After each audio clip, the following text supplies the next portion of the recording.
सोचिए साल 2005 की वो डोमिनेटिंग ऑस्ट्रेलियाई टीम जिसके सामने दुनिया की हर टीम पानी भरती थी।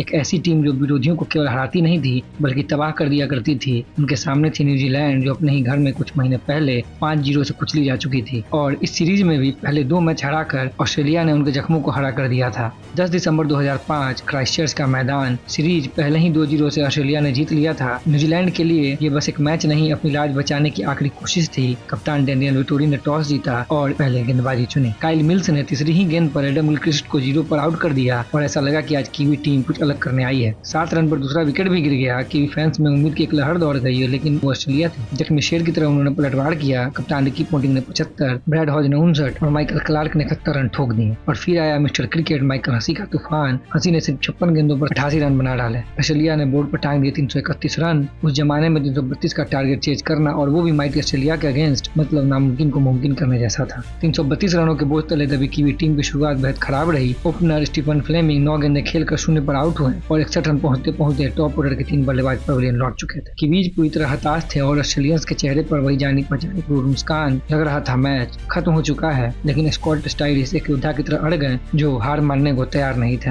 उन्होंने पहले हैमिश मार्शल के साथ 88 रनों की पार्टनरशिप की। दूसरे छोर से विकेट गिरने का सिलसिला रुक नहीं रहा था, लेकिन स्टाइलिस अब भी एक छोर पर खड़े थे। ऑस्ट्रेलिया का हर गेंदबाज उन पर हावी होने का प्रयास कर रहा था, लेकिन स्टाइलिस का बल्ला आग उगल रहा था। वो ऑस्ट्रेलियाई गेंदबाजों की आंखों में आंखें डाल के रन बनाते जा रहे थे और देखते ही देखते उन्होंने एक शानदार शतक जड़ दिया। जब जैकब एरम के साथ मिलकर स्टाइलिस टीम को जीत की दहलीज पर ले जा रहे थे, तभी स्टुअर्ट क्लार्क ने एक ही ओवर में पहले एरम को और फिर शतकवीर स्टाइलिस को आउट कर दिया। स्कोर हो गया 258 पर 8 विकेट। 7 ओवर में चाहिए थे 74 रन और क्रीज पर थे नंबर 9 और 10 के बल्लेबाज। हर किसी ने ये मान लिया अब बस मैच में औपचारिकता ही शेष है, लेकिन उस दिन किस्मत ने शायद कुछ और लिख रखा था। क्रीज पर उतरे ब्रेंडन मैकुलम और उनके साथ थे कप्तान डेनियल विटोरी। मैकुलम ने आते ही ऑस्ट्रेलियाई गेंदबाजों को रिमांड पर ले लिया। मैदान के हर कोने में बाउंड्री की बौछार होने लगी। वो गेंद को केवल मार नहीं रहे थे बल्कि ऑस्ट्रेलिया के गुरूर को तोड़ रहे थे। छक्के चौके तो ऐसे बरस रहे थे जैसे कोई नल खुल गया हो। जो टारगेट कुछ समय पहले तक नामुमकिन लग रहा था वो मुमकिन दिखने लगा। आखिरी 2 ओवर में 20 रन चाहिए थे और 49वें ओवर की पहली ही गेंद पर मैकुलम ने एक जोरदार छक्का लगाया और सिर्फ 25 गेंदों में अपनी 50 पूरी की।